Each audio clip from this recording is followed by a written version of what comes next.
Don't Call Me Angel, George Brown. 1. The Ghost of the Tundra. The Alaskan interior was a place of white silence and bone-deep cold, a land that didn't care if a man lived or died. Kevin Miller liked it that way. For 10 years, the Brooks Range had been his fortress in his cage, a jagged horizon of snow and rock that kept the world away. He stood on a ridge overlooking a frozen valley, the weight of a heavy cedar log resting across his broad shoulders. The wood was dense, the sap frozen into glass, and it pressed down on the 2 jagged scars that marred his shoulder blades. Beneath the skin, the itch was starting again. It wasn't a normal itch. It was a rhythmic, burning pulse that felt like hot needles trying to stitch their way out from the inside. He shifted the log, gritting his teeth as a sharp spike of pain shot down his spine. He was 24 now, and the power he had tried so hard to bury was becoming a physical weight he could no longer ignore. He adjusted his grip on the log, his calloused hands tightening against the rough bark. His ice-blue eyes scanned the tree line, a habit born of a decade of looking for things that shouldn't exist. The Olympian gods had turned the lower 48 into a playground of blood and marble, but up here the only law was survival. He dropped the log into the snow near the porch of the small, hand-hewn cabin. The sound echoed through the valley like a gunshot, flat and lonely. Kevin stood still for a moment, listening to the wind whistle through the spruce needles. His breath came out in thick plumes of white vapor. He felt the cold air hit the sweat on his neck, a sharp contrast to the unnatural heat simmering between his shoulders. It was getting worse every day. The wings, those terrible white things that had burst from him when he was 14, were pushing against their cage of muscle and bone. The cabin door creaked open, and Karen stepped out onto the porch. She was wrapped in a thick wool sweater that had been mended so many times the original pattern was lost. Her hair was more gray than blonde now, and the lines around her eyes were deep enough to hold the shadows of everything they had lost. She watched him with a look that always made Kevin want to turn away. It was a mixture of fierce, motherly love and a quiet, haunting dread. She knew what was happening under his skin. She had seen the way he winced when he reached for a high shelf, or how he spent hours staring at the horizon with a hunting knife gripped in his hand. To her, he was still the boy she had raised in the shadow of a miracle, but she also knew he was a ticking time bomb that the gods would love to detonate. "Kevin, come inside," she said, her voice soft but steady. "The wind is picking up, and the stew is ready." "I'm going back out for one more load," Kevin replied, his voice gravelly from hours of silence. He didn't look at her. He couldn't. If he looked at her, he'd have to acknowledge the fear in her eyes, and that was a weight he couldn't carry. "I saw a buck yesterday. Big one. If I can track it toward the creek, we'll have enough meat to last through the next storm." "We have enough, Kevin," Karen said, stepping down into the snow. She walked toward him, her boots crunching on the crust of ice. She reached out, her hand hovering near his shoulder before she let it drop. "You're pushing yourself. I can see it in the way you move. The pain is back, isn't it?" Kevin turned away, picking up his rifle from where it leaned against the porch railing. "It's just the cold. My back gets stiff." It was a lie, and they both knew it. The scars on his back felt like they were being sliced open with a hot razor. "I'm not a savior," he thought bitterly, his fingers tracing the cold steel of the bolt-action rifle. "I'm just a guy trying to keep his mother from being slaughtered like my father was." He looked at the vast, empty wilderness and felt a surge of loathing for the blood that ran through his veins. He wasn't human, but he refused to be a god. He was a mistake, a smudge on the world Zeus had claimed as his own. He headed back into the woods, the snow crunching under his tactical boots. He followed the familiar trail toward the creek, his eyes focused on the ground, looking for the telltale signs of the wounded buck he'd seen the day before. The forest was an old friend, but today it felt different. The air was too still. Usually there were the sounds of squirrels or the distant cry of a hawk, but now there was only a heavy, suffocating silence. He moved through a stand of frost-covered spruce, his movements fluid and practiced. He was a predator in this world, a ghost of the tundra that moved without a sound. He found the blood trail near a fallen log. It was dark, almost black against the pristine white snow. The buck was struggling, dragging a back leg. It wouldn't be far. As he rounded a thicket of willow, he saw a flash of gold. It wasn't the natural tan of a deer or the dull yellow of dead grass. It was a bright metallic shimmer that looked entirely out of place in the rugged Alaskan interior. Kevin froze, his thumb automatically sliding the safety off his rifle.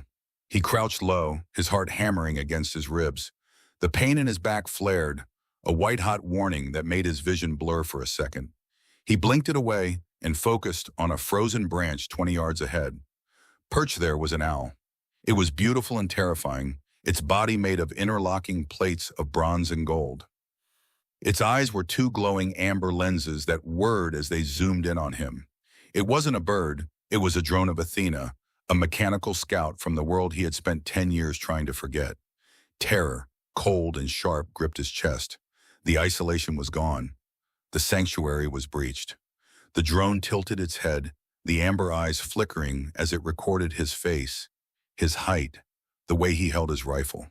It was sending a signal back to whatever temple or fortress the goddess of wisdom currently occupied. Kevin didn't think. He didn't have time to be afraid. He dropped his rifle and reached for a heavy, jagged rock half buried in the snow. With a grunt of effort, he hurled it. The rock struck the mechanical owl with a sickening crunch of metal. The drone was knocked from the branch, sparks of blue electricity dancing across its broken wings as it hit the snow. Kevin scrambled forward, his boots skidding on the ice, and began to smash the machine with his heel. He stomped on it until the bronze plates were flattened and the amber eyes were nothing but shattered glass. "No," he whispered, his breath coming in ragged gasps. "No, not now." He looked at the wreckage of the drone and his mind raced. The signal had already been sent.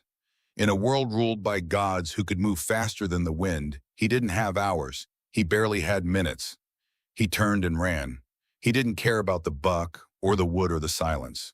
He tore through the brush, the branches clawing at his face and arms. The pain in his back exploded, a searing agony that felt like his skin was being peeled away. He could feel the pressure of the wings, the massive feathered limbs, wanting to burst out and carry him away from the danger. "Not yet," he snarled internally. "Stay down. Stay hidden." He burst into the clearing where the cabin sat. The air had changed. The crisp, clean scent of the mountains was gone, replaced by a heavy, metallic tang that smelled like an approaching thunderstorm. Ozone bit at his nostrils, and a low, guttural growl echoed from the shadows of the tree line. It was the scent of wet fur and ancient, rotting meat. Something was coming, something that didn't belong in this century. He scrambled up the porch steps and slammed his shoulder into the door. Karen was already in the center of the room, her face pale as a sheet. She had a tattered rucksack on the table, and she was shoving a handful of dried meat and a first aid kit into it with trembling hands. She looked up at him, her eyes wide with a realization that broke his heart. "They found us, didn't they?" she asked, her voice a fragile thread. "Athena's scout," Kevin said, his voice tight with panic. He grabbed his mother by the shoulders, his grip a little too hard. "We have to go, now.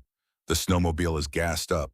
We head north past the ridge, and maybe we can lose them in the canyons."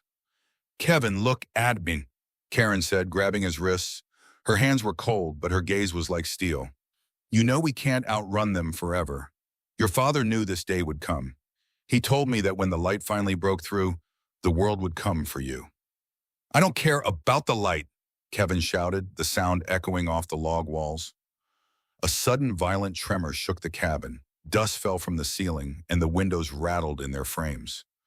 Outside, the sky had turned a bruised, sickly purple, and the wind was howling with a fury that felt personal. "I care about keeping you alive. I'm not losing another parent to these bastards." He began to grab whatever he could find. Extra ammunition, a heavy coat, a map of the interior. But his movements were jerky, hampered by the agony between his shoulder blades. He doubled over, a groan escaping his lips as his spine arched. He felt the jagged scars on his back stretch to the breaking point. A faint golden light began to leak through the fabric of his flannel shirt, illuminating the dim room with a ghostly glow. The power was coming, and it didn't care if he was ready or not. It was a fierce, rebellious force that wanted to meet the darkness head-on. A massive weight slammed into the side of the cabin. The logs groaned and splintered, the entire structure tilting to the left. Something huge was circling the house, its heavy claws digging into the frozen earth. Kevin reached for his rifle, but the pain in his back became a blinding white flash. He fell to his knees, his forehead pressing against the cold floorboards. "Don't let them in," he prayed to a god he didn't believe in. "Just give me enough time to get her out." The scent of ozone intensified, and the hair on his arm stood on end. The wilderness was no longer empty. The goblins had sent their hounds, and the ghost of the tundra was finally being forced into the light. 2. The fast-talking fugitive. The cabin groaned under the weight of the invisible pressure, the logs screaming as if they were being crushed by the hand of a giant. Kevin struggled to his feet, his fingers curling around the cold steel of his rifle, while his other hand gripped the edge of the heavy oak table.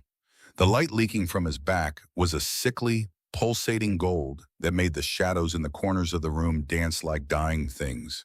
He looked at Karen, whose face was a mask of pale terror, and he felt a surge of protective rage that almost drowned out the stinging itch of his wings. He had to get her out. He had to get her to the snowmobile before the walls came down around their ears. Before he could take a single step toward the door, the air in the center of the room began to shimmer and warp. It wasn't the heavy, suffocating heat of a god's arrival, but something else. A frantic, buzzing energy that smelled like ozone and expensive cologne. A blur of motion, faster than any human eye could track, streaked across the floor. In the blink of an eye, a figure stood between Kevin and the door. He was lean and wiry, dressed in a high-tech running suit that looked like it belonged on a professional athlete in a world that no longer existed. Shimmering wing tattoos on his ankles seemed to flutter with a life of their own, and his amber eyes darted around the room with a restless, nervous intensity. "Who the hell are you, Ooh?" Kevin growled, raising the barrel of his rifle. His thumb hovered over the safety, his heart hammering a frantic rhythm against his ribs. The stranger didn't look like a monster, but in this world, the most dangerous things often wore the prettiest faces. "Whoa, easy there, big guy. Put the boomstick down. We really don't have the time for a standoff or a chat or even a polite introduction. Though my mother always said manners are the first thing to go when the world ends," the man said, his words coming out in a rapid-fire spray that made Kevin's head spin. The stranger paced the small space of the cabin, his feet barely touching the floorboards. "I'm Hermes, you know, the messenger, the guy with the shoes. Though these are custom Nikes, and honestly, the wings are a bit much, but Zeus loves a theme. Anyway, you're Kevin, the Nephilim, the ghost of the tundra, the one guy who's supposed to be invisible, but you went and smashed a golden owl, which was a great shot, by the way, very dramatic. But now Ares is sending a welcoming committee, and trust me, you don't want to be here when they arrive." Kevin didn't lower the gun. If anything, he tucked the stock tighter into his shoulder. The name Hermes hit him like a physical blow. A god. Another one of the bastards who had turned the world into a slaughterhouse. He felt the heat in his back flare up, the scars on his shoulder blades stretching as his blood began to boil. "I don't care who you are. Get out of my house before I put a bullet through those glowing eyes." "Kevin, wait," Karen whispered, her hand reaching out to touch his arm. She was looking at the stranger with a mixture of awe and suspicion. "He said Ares is coming. If he's telling the truth." "He's a god, Ma. They don't tell the truth. They just play games until we're all dead," Kevin snapped, his voice a low, dangerous rumble. He turned his gaze back to Hermes, who was now leaning against the kitchen counter, picking up a piece of dried venison and sniffing it with an expression of mild distaste. "Why are you here? Why would the king's messenger be warning a mistake like me?" Hermes tossed the meat back onto the table and looked Kevin dead in the eye. For a split second, the frantic energy vanished, replaced by a weary, haunting gravity. Because the king is a narcissistic prick who thinks the universe is his personal mirror, and some of us are tired of watching him crack it. "I've been tracking you for years, Kevin, keeping your coordinates fuzzy, misdirecting the scouts, making sure Athena's little pets look the other way. I'm a double agent, a traitor, a guy who likes his head attached to his neck, but likes the idea of a free world even more. There's a resistance, a small one, and they've been waiting for a variable. You're the only thing in this whole miserable prophecy that Zeus can't account for."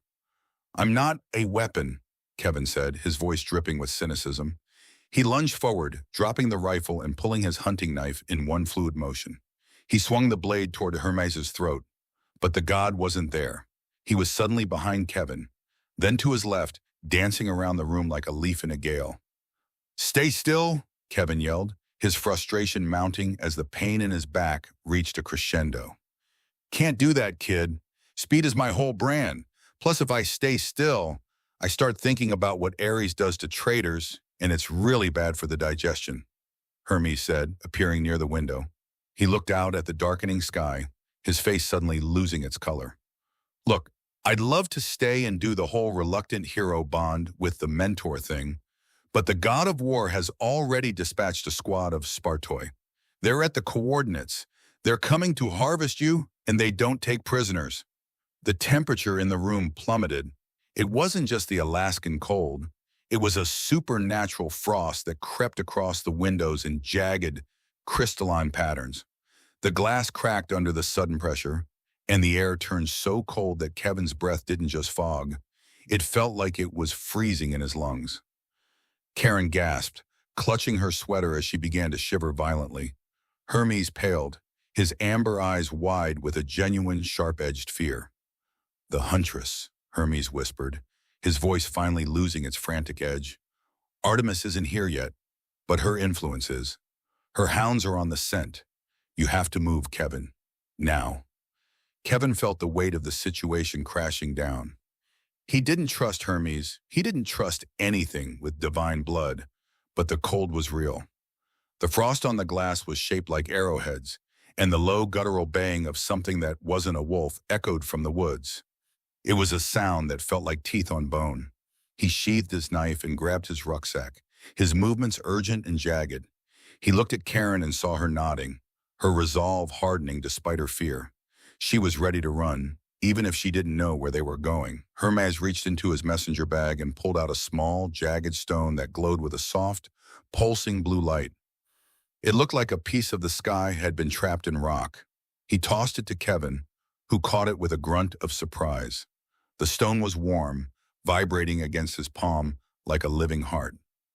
"That's a beacon," Hermes said, already beginning to fade at the edges, his body turning into a shimmer of golden light. "It'll lead you to a safe house in Seattle. There's a woman there, Lyris. She's like me, but with more weapons and less charm. Tell her the messenger sent you. And Kevin?" The god's voice seemed to come from everywhere at once as he dissolved into a gust of wind. "Stop fighting the light. If you keep trying to bury it, it's just going to burn you from the inside out." With a sudden, violent crack, Hermes vanished. The air he left behind was warm for a fraction of a second before the unnatural frost reclaimed the room. Kevin didn't waste another moment. He grabbed his rifle and slung it over his shoulder, then reached for Karen's hand. "To the shed. The snowmobile is our only chance." They burst out of the cabin into a world that had gone completely insane. The sky was no longer the deep blue of an Alaskan evening. It was a bruised, swirling purple, shot through with veins of electric white. The wind didn't just blow, it shrieked, tearing at their clothes and biting into their skin. Kevin led his mother through the knee-deep snow, his boots sinking into the drifts as he fought toward the small lean-to where the snowmobile was hidden. The pain in his back was a constant, screaming agony now. The golden light shining through his shirt so brightly it illuminated the path ahead of them like a searchlight. Behind them, the woods were alive with sound. It wasn't just the wind, it was the heavy rhythmic thud of massive paws and the sound of branches snapping like toothpicks. The baying grew louder, a chorus of high-pitched yips and deep, chest-rattling howls that made the hair on Kevin's neck stand up. He reached the shed and tore the heavy tarp off the snowmobile. It was an old machine, battered and scarred, but it was fast. He hopped onto the seat and keyed the ignition. The engine coughed, sputtered, and then roared to life, a plume of blue smoke twisting into the frigid air. "Get on!" Kevin shouted over the wind. Karen scrambled onto the seat behind him, her arms wrapping tight around his waist.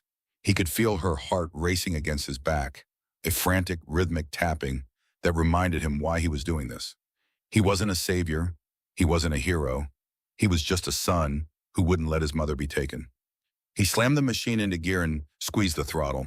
The snowmobile lurched forward, the tracks digging into the ice as they shot out of the clearing and into the darkness of the trees. The world became a blur of white and black, the spruce needles stinging Kevin's face as he navigated the narrow, twisting trail. He knew these woods better than anyone, but the woods were changing. The shadows seemed to stretch and reach for them, and the air was thick with the scent of wet fur and ancient, rotting meat. A massive, dark shape lunged from the thicket to their left. It was a hound, but not like any dog Kevin had ever seen. It was the size of a grizzly bear, its skin a mottled, hairless gray, and its eyes were pits of glowing green fire. It snapped at the side of the snowmobile, its teeth grazing the metal with a screeching sound that set Kevin's teeth on edge. He didn't slow down. He steered the machine hard to the right, weaving between two massive pines, and heard the hound slam into a trunk behind them with a pained yelp. "They're everywhere!" Karen screamed into his ear. Kevin didn't answer. He couldn't. He was focused on the frozen riverbank ahead, the only clear path out of the valley. The itch between his shoulders was no longer just a burn. It was a physical pressure, a force that wanted to burst through his skin and carry them both into the sky. He grit his teeth, the gold light from his back reflecting off the snow in front of them. He wouldn't give in. He wouldn't let the angel out. He was Kevin Miller, and he was going to survive this as a man, or he wasn't going to survive it at all. As they reached the edge of the ridge, the forest opened up, revealing the long white ribbon of the frozen river below. But the path wasn't clear. Standing on the bank, bathed in the sickly purple light of the storm, were figures that didn't belong in the wilderness. They were tall, armored, and moved with a terrifying mechanical precision. Kevin's blood ran cold. Hermes hadn't been lying. The war had found them, and the tundra was no longer a sanctuary. It was a graveyard. 3. Skeletons in the snow. The frozen riverbank was a jagged landscape of ice and betrayal. Kevin gripped the handlebars of the snowmobile, his knuckles white against the black rubber as the machine skidded toward the edge of the ridge. Down below, the figures Hermes had warned them about were waiting. They weren't the wild, chaotic beasts of the Alaskan wilderness. They were something far more terrifying. They stood in a perfect, rigid line, their bronze breastplates gleaming with a dull, sickening light under the bruised purple sky.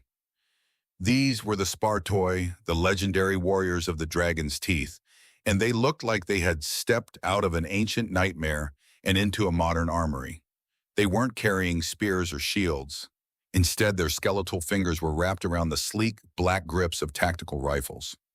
The sight of it sent a jolt of pure ice through Kevin's veins.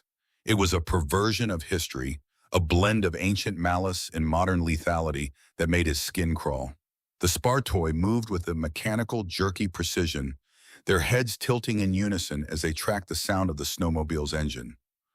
"Hold on!" Kevin roared over the screaming wind. He didn't wait for the trail to give him an easy path.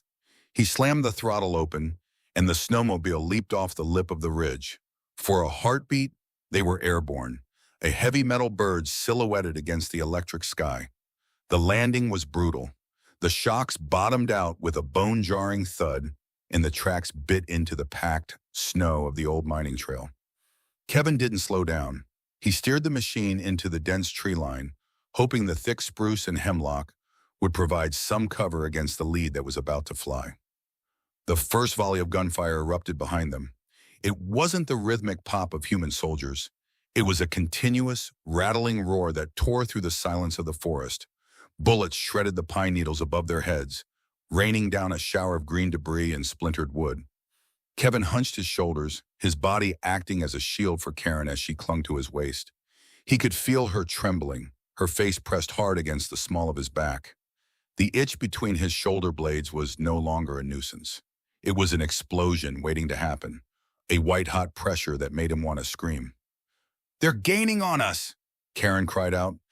Kevin looked into the side mirror and saw the impossible. The Spartoi weren't running. They were gliding across the snow with supernatural speed. Their skeletal legs moved in a blur. Their bronze armor clattered like 1,000 dry bones hitting the floor. They were flanking the snowmobile, moving through the deep drifts as if the snow had no substance at all. They were hunters, and they had cornered their prey in the dark. A bullet struck the rear of the snowmobile, sending a spray of sparks into the air. Kevin swerved, narrowly avoiding a massive cedar tree, But the engine began to whine in a high-pitched, agonizing key. Smoke, thick and black, started to billow from the cowling. Another round smashed into the engine block, and the machine gave a final shuddering gasp. The tracks locked up, and the snowmobile flipped, pitching Kevin and Karen into the deep, unforgiving snow. Kevin hit the ground hard, the world spinning in a dizzying whirl of white and gray. He rolled, his senses returning in a sharp, painful burst. He scrambled to his feet, ignoring the ache in his ribs, and looked for his mother. Karen lay a few feet away, coughing and struggling to sit up in the drift. She looked small and fragile against the backdrop of the towering trees. Kevin reached down, his hand trembling, as he hauled her to her feet and shoved her behind the carcass of the wrecked snowmobile. "Stay down," Kevin growled. His voice didn't sound like his own. It was deeper, vibrating with a resonance that made the very air around him hum. He reached for his hunting knife, the steel cold and familiar in his grip, but he knew it wouldn't be enough. Not against these things. The spar toy emerged from the shadows of the trees, 5 of them, their hollow eye sockets glowing with a faint, necrotized green light. They raised their rifles, the muzzles leveled at his chest. Something inside Kevin snapped. It was like a dam breaking. A decade of fear and suppression finally giving way to a flood of pure, unadulterated rage. He looked at the monsters who had come to take his mother, who had killed his father, and he stopped fighting the pressure. He stopped trying to be human. He didn't sprout wings, not yet, but his eyes ignited, the ice-blue irises turning into blinding pits of frozen light.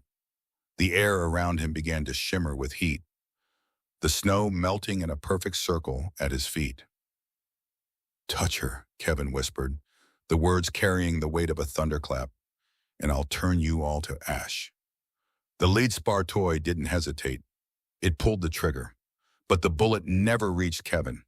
His hands erupted in a blinding white light, a pulse of celestial energy that caught the projectile in midair and vaporized it. Kevin didn't think.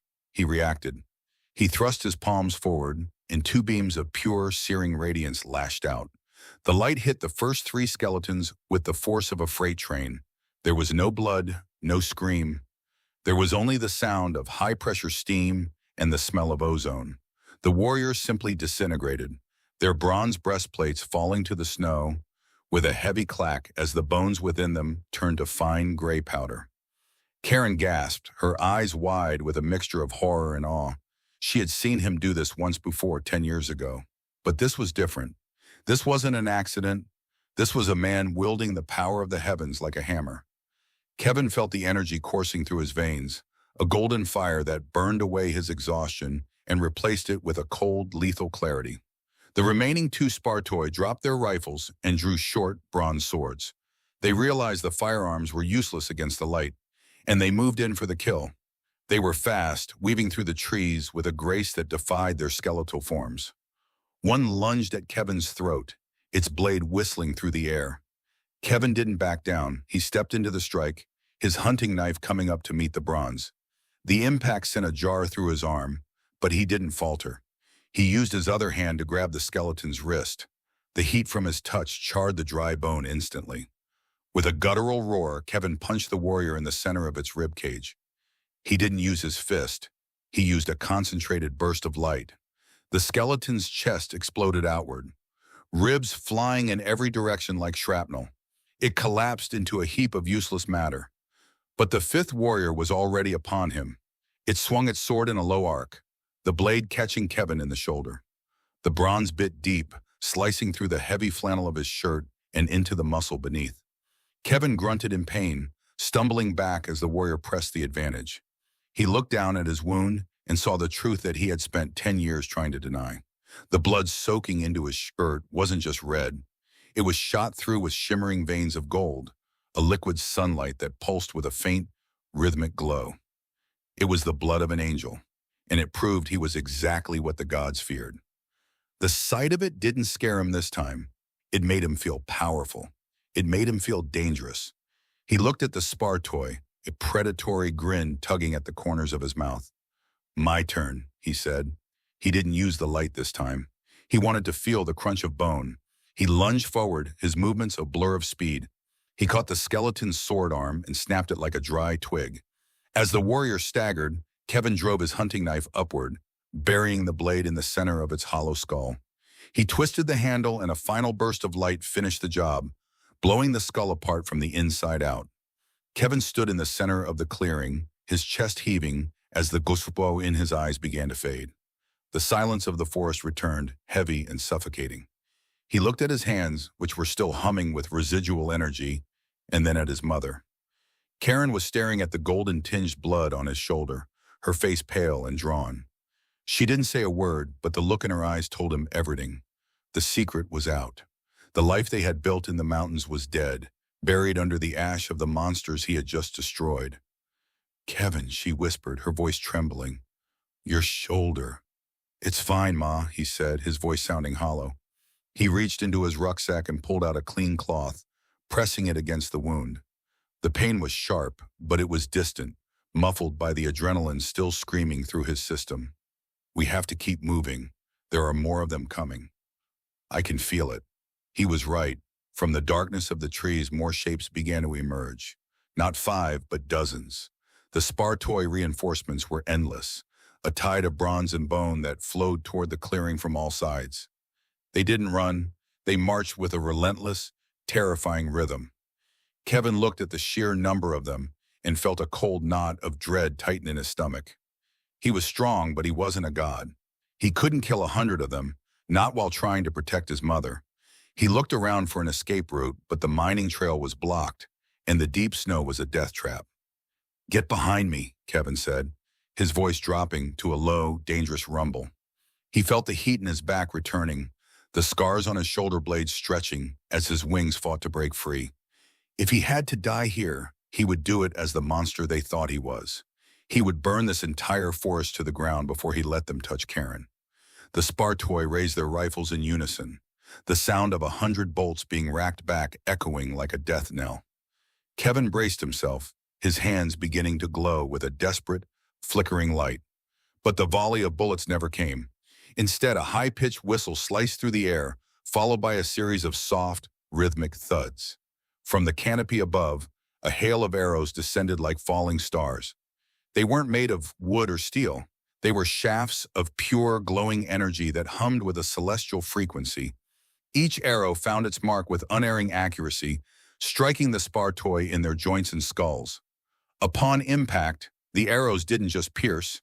They exploded in a shower of white sparks, shattering the skeletal warriors into 1,000 fragments. It was a massacre. In a matter of seconds, the front line of the Spartoi was decimated. The remaining warriors scrambled for cover, their mechanical discipline breaking under the unexpected assault. Kevin looked up into the dark branches of the spruce trees, his eyes searching for the source of the arrows. He saw a flash of movement, a lithe, dark shape moving with the grace of a panther.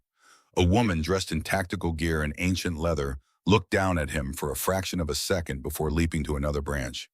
"Who is that?" Karen asked, her voice filled with a desperate hope. "I don't know," Kevin said, his grip on his knife tightening. He didn't believe in coincidences, and he certainly didn't believe in guardian angels. Whoever was in the trees was skilled, and they were lethal. But whether they were a friend or just a different kind of hunter remained to be seen. Another wave of arrows rained down, clearing a path toward the denser part of the forest. The unknown ally was guiding them, forcing the Spartoi back and opening a corridor of escape. Kevin didn't waste the opportunity. He grabbed Karen's hand and pulled her toward the opening. They ran through the knee-deep snow, the sounds of the battle behind them fading into a chaotic jumble of gunfire and exploding light. Kevin didn't look back. He kept his eyes on the shadows, his blood singing with the strange golden fire of his heritage. He was no longer just a man in the woods. He was a beacon in the dark, and the hunt had only just begun. They pushed through a thicket of tangled brush and emerged onto a narrow, hidden path that led deeper into the mountains.